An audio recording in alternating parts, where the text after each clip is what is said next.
Iran বলছে তাদের আঙুল এখনো ট্রিগারে, কিন্তু একই সঙ্গে তারা দাবি করছে তাদের মূল লক্ষ্য যুদ্ধ নয় বরং শান্তি। একদিকে সামরিক প্রস্তুতি, অন্যদিকে কূটনীতির কথা, দুই বিপরীত অবস্থান একসঙ্গে তুলে ধরছে ইরান। তাহলে ইরান যখন শান্তি চায়, তাহলে কে বা কারা তাকে বাধ্য করছে হাতে বন্দুক তুলে নিতে?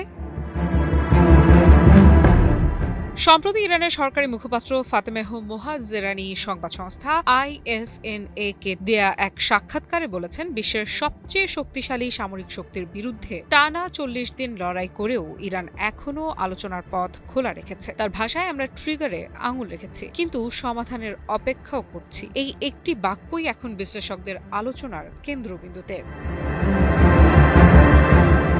মোহাজেরানি দাবি করেছেন, তেহরানের মূল লক্ষ্য হল টেকসই শান্তি, আর সেই লক্ষ্যে তারা পরিচালনা করছে কৌশলগত কূটনীতি। তিনি বলেন, ইরানের শহীদ সাবেক সর্বোচ্চ নেতা আয়াতুল্লাহ আলী খামেনির নির্দেশনা অনুযায়ী সম্মান, প্রজ্ঞা এবং উপযোগিতার নীতিতেই পরিচালিত হচ্ছে কূটনৈতিক কার্যক্রম।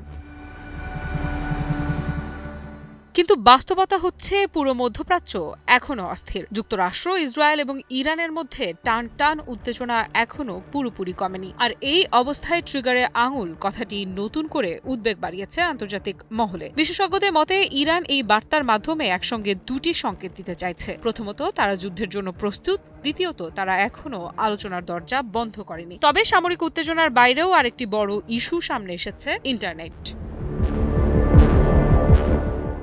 দীর্ঘদিন ধরে ইরানে কার্যত অচল হয়ে আছে অনলাইন যোগাযোগ ব্যবস্থা, আর এবার সেই বিষয়েও কথা বলেছেন মোহাজেরানি। তিনি বলেছেন, যুক্তরাষ্ট্র ইসরায়েলের সঙ্গে সংঘাত শেষ হলে দেশটিতে আবারও স্বাভাবিক হবে ইন্টারনেট পরিষেবা। তার দাবি, সরকারের লক্ষ্য হলো সকল নাগরিকদের জন্য ন্যায়সঙ্গত ইন্টারনেট প্রবেশাধিকার নিশ্চিত করা। এমনকি তিনি ইন্টারনেট ব্যবহারের অধিকারকে নাগরিক অধিকার হিসেবে উল্লেখ করেছেন। মোহাজেরানি বলেন, আমরা বৈষম্য ও অবিচারকে স্বীকৃতি দেই না।